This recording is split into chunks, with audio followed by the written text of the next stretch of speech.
سلام كمي تصنحوا كبرات تخاتلتي نلوم على تستدالوا حادث زيناتات حيتلكم قريبا لكم ميكت سالكم يقدم فلما كان دينات بتاتو تقال حباس نبعت إثيوبيا دمو سرعتينات منغستي بزي حقاوي منغدي يقارض كم زلو أفلتو أما عرب تقراي زي تحسبوا ترئيوتاتي فتارو كم زلو تلال سيبيل محبرسب تقراي أفلتو ዶክተር ደሳለኝ ጫኔ ዝተባህለ ፖለቲከኛ ኢትዮጵያ ኣብ ዝመጽእ ዘሎ ሻውዓይ ዙር ሃገራዊ ምርጫ ኢትዮጵያ ከም ዘይወዳደር ምፍላጡ ተገሊጹ ኣሎ። ክቡራት ተኸታተልቲ እዚኦምን ካልኦትን ዝርዝር ዜናታት ሒዝናልኩም ቀሪብና ኣለና። ንቻናልና ሰብስክራይብ ብምግባር ክሳብ መወዳእታ ክትከታተሉና ብኽብሪ ንዕድመኩም። ፈለማ ምቁራጽ መሃያ ሰራሕተኛታት መንግስቲ ምቁራጽ መሃያ ሰራሕተኛታት መንግስቲ ትካል ሓባስ ንብዓት ኢትዮጵያ ደሞዝ ሰራሕተኛታት መንግስቲ ብዘይሕጋዊ መንገዲ ይቁረጽ ከም ዘሎ ኣፍሊጡ። ትካል ሓባስ ንብዓት ኢትዮጵያ ወይ ድማ ኢትዮጵያን ኢንስቲትዩት ኦፍ ኦምቡድስማን ኣብ ዘውፅኦ ናይ 6 ወርሒ ጸብጻብ ሰራሕተኛታት መንግስቲ ብዘይፍቃዶም ደሞዝ ከም ዝቁረጹን ኣብ ገለ ክልላት ወረዳታትን ድማ ደሞዞም ብእዋኑ ከም ዘይክፈሉን ብፐርሰንት ጥራይ ይወሃቦም ከም ዘሎን ኣቃሊዑ። እቲ ትካል ኣብ ዝገብሮ ቁጥጥር ከም ዘረጋገጾ ብፍላይ ኣብ ክልላት ኣምሓራን ትግራይን ፍቃድ መዓድን ብረት ኣብ ምሃብን ምሕዳስን ምስ ናይ ፌደራል ኣዋጅ ዝጋጮ ኣሰራርሓታት ከም ዘሎን ብዘይ ስልጣን ፍቃድ ናይ ምዕዳል ጸገማት ከም ዝተረኣየን ገሊጹ። ብተወሳኺ ኣብ ሲቪል ሰርቪስ ኣብ ምቁጻር ኣብ ዕቤትን ደረጃን ዝውውር ሰራሕተኛታት ብዘይ ሕጋዊ መንገዲ ዝፍጸሙ ምሕደራዊ በደላት ከም ዘለዉ ኣፍሊጡ። ብተወሳኺ ኣብ ሓደ ናይ ስራሕ መደብ መለለይ ቁጽሪ ወይ ድማ አይዲ ናምበር ካብ ሓደ ንላዕሊ ሰራሕተኛታት ተመዝጊቦም ብምርካቦም ዝብልሹ ኣሰራርሓ ኣብ ልዕሊ ሰራሕተኛታት ጸቕጥን በደልን ይፈጥር ከም ዘሎ እቲ ትካል ኣገንዚቡ። ሓድሽ ምዕባለ ምዕራብ ትግራይ ኣብ ምዕራብ ትግራይ ዘይተሓሰቡ ተርእዮታት ይፍጠሩ ከም ዘለው ጽላል ሲቪል ማሕበረሰብ ምዕራብ ትግራይ ኣፍሊጡ።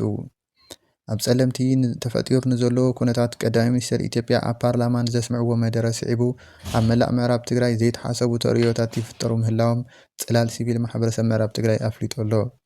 ኣብቲ ዞባ ሓደሽቲ ተርእዮታት ይረኣዩ ምህላዎም ካብቲ ቦታ ዝወፁ ዘለዉ ሓበሬታት ከም ዘመላኽቱ ዝገለጸ መግለጺ ሲማምት ኣብ ጸለምቲ እኹን ኣብ መላእ ምዕራብ ትግራይ መቕተልቲ ማእሰርቲ ጭውያን ብሓይሊ ምስጓግን ብዝተጋደደ መልክዑ ተጠናኺሩ ይቕጽል ኢሉ።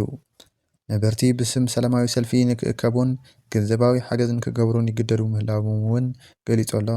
ሰልፊ ኣይወፅእን ወይ ገንዘብ የብለይን ንዝበለ ድማ ናይ ምግላልን ካብ መረበቱ ናይ ምስጓግን ተግባራት ይፍጸሙ ከም ዘለዉ ኣመላኺቱ።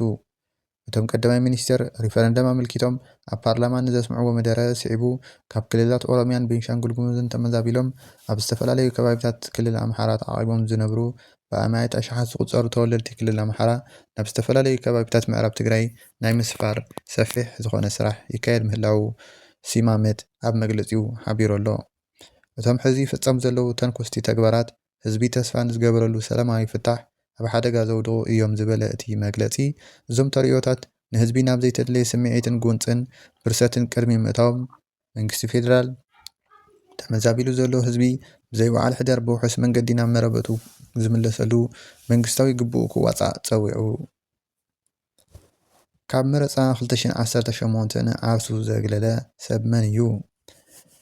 እቲ ኣብ ዝመጽእ ሓደ ሰነ 2026 ኣብ ኢትዮጵያ ዝካየድ ሃገራዊ ምርጫ ኣብ ሕቶ ምልክት ይኣቱ ከም ዘሎ እቶም ዝዝርግሑ ዘለዉ ሓበሬታታት የመላኽቱ። ሓደ ካብቲ ሎሚ ኣዘራራቢ ጉዳይ ኮይኑ ዘሎ ከዓ ዶክተር ደሳለኝ ጫኔ ኣብ ዝመጽእ ዘሎ ሻውዓይ ዙር ሃገራዊ ምርጫ ከም ዘይወዳደር ምፍላጡ ስዒቡ እዩ። ንሱ ኣብ ባይቶ ወከልቲ ህዝቢ ተወከልቲ ከተማ ባህርዳር ዝኾነ ዶክተር ደሳለኝ ጫኔ ኣብ ዝመጽእ ዘሎ ሻውዓይ ሃገራዊ መረፃ ዓርሱ ካብ ሕጹይነት ንምግላል ከም ዝወሰነ ሎሚ ኣብ ዘርግሖ ሓበሬታ ብዕሊ ኣፍሊጡ ኣሎ። እቲ ዝወሰኖ ውሳነ ብዝምልከት ኣብ ዝሃቦም መግለጺ ዝሰፍሩ ቀንዲ ነጥብታት ዝስዕቡ ይመስሉ።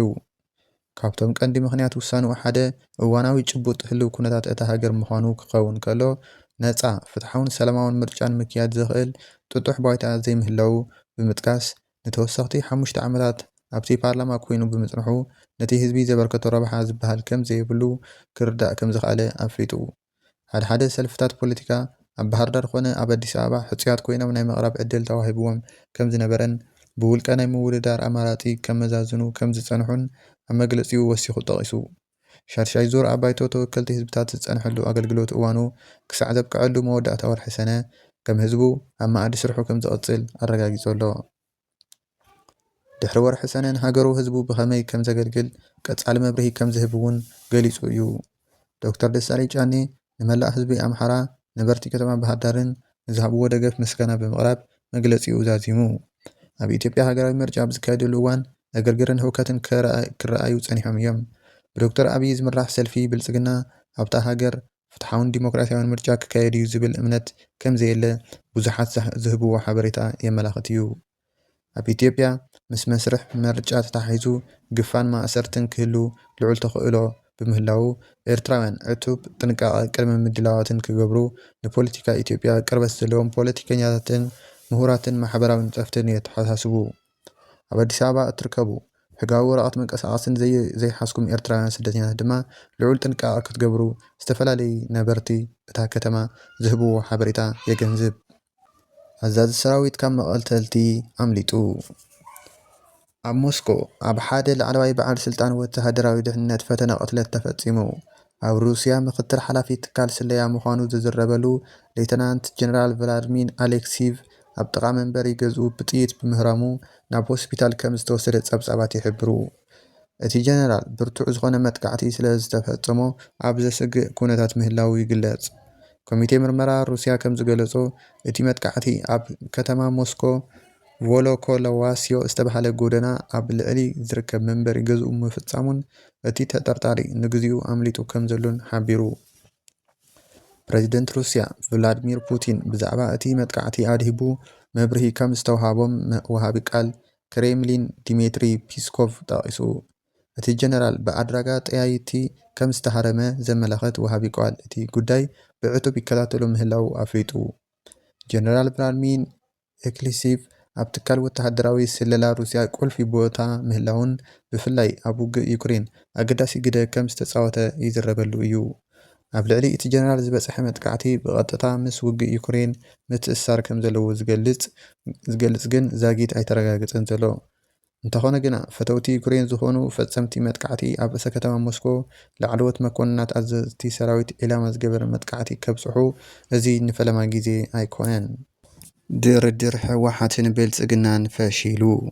ፌደራላዊ መንግስቲ ነቲ ብሕብረት ኣፍሪቃ ዝቐረበሉ ናይ ድርድር ሕቶ ከም ዘይተቐበሎ ሓደ በዓል ስልጣን ከም ዝገለጹ ዘኢኮኖሚስት ኣፍሊጡ። ነቲ ኣብ መንጎ ህወሓትን ፌደራላዊ መንግስትን ኣብ ዘቐረባ ግዜ ተፈጢሩ ዘሎ ወጥሪ ኣመልኪቱ ሕብረት ኣፍሪቃ ናይ ድርድር ሕቶ እኳ እንተቕረበ ፌደራላዊ መንግስቲ ግን ኣብ ውሽጣዊ ጉዳይና እትእተው ዝብል መልሲ ከም ዝሃበ ተገሊጹ። እቲ ጸብጻብ ወሲኹ ከም ዝሓበሮ ብርክት ዝበለ ሓይሊ ምክልኻል ናይ ኩናት መሳርሕታት ናብ ዶባት ትግራይ ገጹ ተጸጊዑ ኣሎ። ዘኢኮኖሚስት ትማሊ ኣብ ዘውፅኦ ጸብጻብ ሰራዊት ምክልኻል ሃገር ናብ መዳወቲ ከባቢታት ትግራይ ብርክት ዝበለ ሓይልን ናይ ኩናት መሳርሕታትን የጸግዕ ከም ዘሎ ምንጭታቱ ብምጥቃስ ጸብጺቡ። እቲ ጸብጻብ ኣተሓሒዙ ከም ዝገለጾ ኣብ ቀረባ መዓልትታት ሓይልታት ህወሓት ንሩባ ተከዘ ሰጊሮም መጥቃዕቲ ምኽፋቶምን ንወልቃይትን ጸለምትን ምቁጽጻር ምፍታኖምን ፌደራላዊ መንግስቲ ከም ቅድመ ድሌት ንዓቢ መጥቃዕቲ ገይሩ ወሲድዎ ኣሎ። እዚ ድማ በቲ ወገን ህወሓት ናይ ሱዳን በሪ ንምቁጽጻር ገና ድሌት ከም ዘሎ ዘርኢ እዩ ዝበለ እቲ ጋዜጣ ነዚ ኩነታት ስዒቡ ሰራዊት ምክልኻል ሃገር ሰፊሕ ቁጽሪ ዘለዎ ወታደርን ናይ ኩናት መሳርሕታትን ናብ ዶባት ትግራይ የንቀሳቐስ ከም ዘሎ ሓቢሩ።